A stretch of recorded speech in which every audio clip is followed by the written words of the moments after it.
Halo semua, data inflasi Amerika Serikat bulan Desember 2022 yang ditunggu-tunggu sudah resmi dipublikasikan. Diterbitkannya tanggal 12 Januari 2023. Biasanya memang data inflasi US itu plus 2 minggu. Jadi kalau yang Desember keluarnya mungkin minggu kedua Januari, yang Januari keluarnya minggu kedua bulan Februari dan seterusnya. Nah, angkanya 6,5% year on year. Eh, Kemudian kalau kita lihat angka ini sama dengan konsensus. Jadi kalau Bapak Ibu ke website yang Trading Economic itu ada konsensus. Actualnya sama dengan ini dan lebih kecil dibandingkan forecast. Forecast ini kebetulan sumbernya dari Trading Economics. Dia memprediksikan 6,7, ternyata 6,5%. Nah, angka inflasi Amerika yang 6,5% full year 2022 ini, apakah good news atau bad news? Nah, pertama kita lihat trennya dulu ya. Kalau kita lihat grafik ini, sebetulnya ini ada good news-nya karena dia sudah turun 1, 2, 3, 4, 5, 6. 6 bulan berturut-turut. Jadi angka inflasi US sudah turun 6 bulan berturut-turut. Di negara manapun, kalau misalkan angka inflasinya terlalu tinggi, kemudian turun, itu adalah good news. Ya, tapi kalau inflasinya terlalu rendah dan masih turun, itu bad news. Kenapa? Karena berarti ekonominya tidak growing. Dalam kondisi normal di mana ekonomi bertumbuh, sedikit banyak pasti akan ada inflasi. Ya, kalau konteksnya penurunan 6 bulan berturut-turut ketika dia turun, berarti ini sebenarnya suatu good news.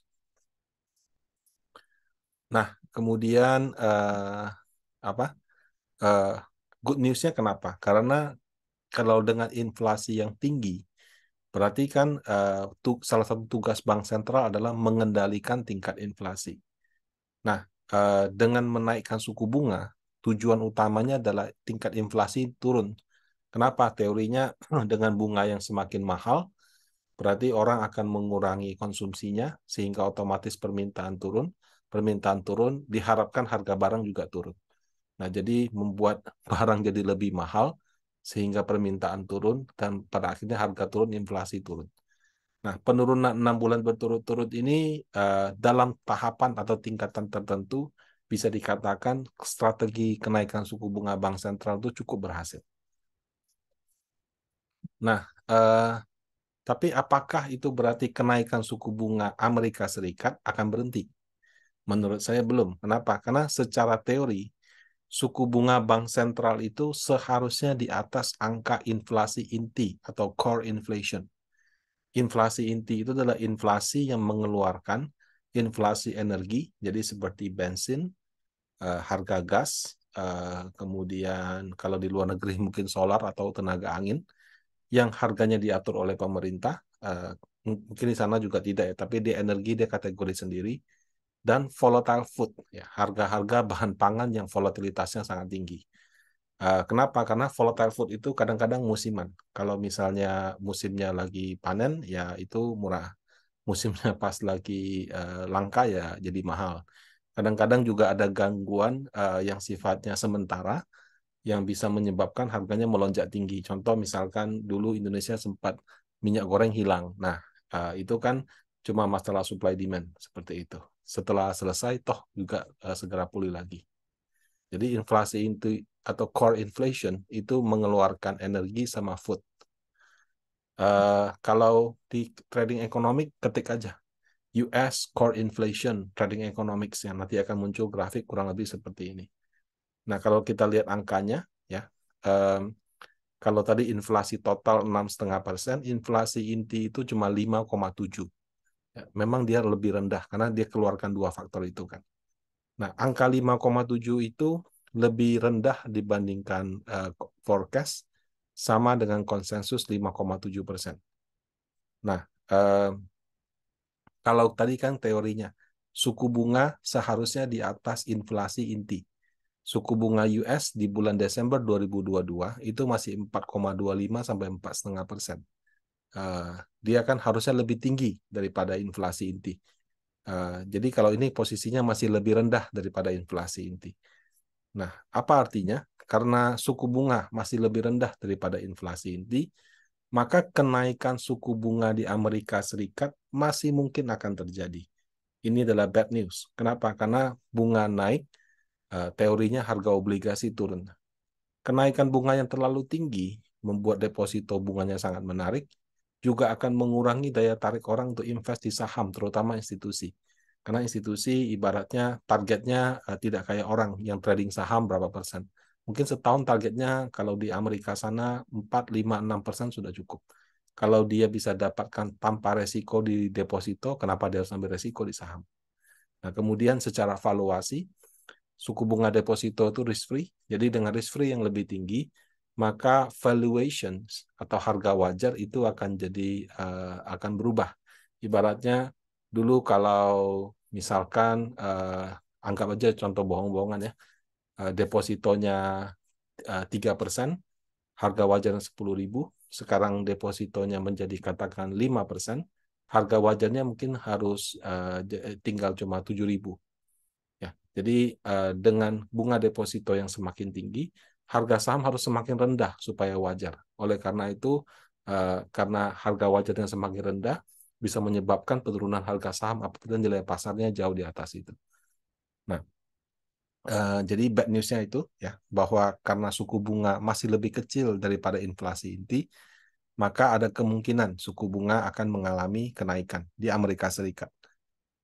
Good news-nya adalah selisihnya sudah tidak jauh seperti 2022. Kalau 2022 itu bunga Amerika Serikat dari 0025 naik 4,25% menjadi 4,25, 4,5. Nah, kalau 2023 kan dia punya inflasi cuma 5, ya 5,7 dan turunnya cepat lagi 6,6, 6, sekian. Ini bukan tidak mungkin Januari Februari sudah mendekati 5%. Sehingga kalau dia 4,25 sampai 4,5, cukup naik sampai 5 sampai 5,25%. Jadi kenaikannya mungkin 0,75%. Apakah dia naik sekali, naik 2 kali, atau naik 3 kali? We don't know. Ya. Jadi kalau Amerika Serikat menaikkan suku bunga paling cuma tinggal 0,75% karena sudah sangat dekat antara suku bunga dan inflasi inti. Maka kalaupun naiknya tidak banyak. Kemudian kalau Amerika naik katakan 0,75%, Indonesia lebih bagus lagi. Kenapa? Karena kalau kita bandingkan antara kita punya inflasi sama suku bunga, kalau di Amerika Serikat inflasi intinya masih lebih tinggi daripada suku bunga, Indonesia itu suku bunganya sudah di atas inflasi inti. Jadi inflasi inti di bulan Desember kalau nggak salah sekitar 3,an%, sementara suku bunga kita itu sudah kepala 5% gitu. Nah, jadi sebetulnya untuk menaikkan suku bunga di Indonesia kalau hanya semata-mata karena inflasi sudah tidak diperlukan. Kalau misalnya dia naikkan pun itu hanya untuk supaya kalau Amerika naikkan kita juga ada sedikit kenaikan. Kalau tidak nanti kurs kita bisa agak terpengaruh. Nah, dengan kondisi seperti ini sebetulnya potensi penurunan harga obligasi sudah relatif terbatas. Karena saking terbatasnya itu dan bisa saja setelah ini suku bunga turun, bisa saja itu harga obligasi itu kemungkinan akan naik. Nah, jadi kalau berita inflasi dan suku bunga, terus terang dia lebih relevan ke reksadana pendapatan tetap atau yang berbasis obligasi dibandingkan reksadana saham. Baik atau buruk, kalau untuk reksadana saham ini suku bunga inflasi hanya salah satunya. Dia lihat lagi mungkin harga komoditas. Dia lihat lagi mungkin daya tarik mungkin negara tetangga, valuasinya gimana. Lihat lagi laporan keuangan segala macam. Nah, kalau di reksadana fixed income tidak banyak faktor seperti saham. Cukup mereka lihat inflasi suku bunga gitu. Nah, kalau inflasi suku bunganya sudah tren-trennya ke arah turun, maka most likely harganya akan naik. Sebaliknya kalau tren inflasi dan suku bunga masih akan naik, maka harga obligasi akan turun. Jadi lebih sederhana membuat perkiraan di reksadana berbasis obligasi dibandingkan reksadana saham. Nah, seperti saya bahas di atas, penurunan inflasi good news. Tapi karena inflasinya masih lebih tinggi dibandingkan suku bunga untuk Amerika Serikat. Jadi uh, apa namanya, ada bad newsnya juga seperti itu ya. Nah, uh, namanya pasar modal kan, ada good news, ada bad news. Tinggal lebih banyak kadarnya yang mana dan investor lebih percaya yang mana. Nah, mudah-mudahan tren penurunan inflasi ini kadar good news-nya lebih banyak daripada kadar bad news-nya. Sehingga harga obligasi bisa melanjutkan penguatan di tahun 2023 ini.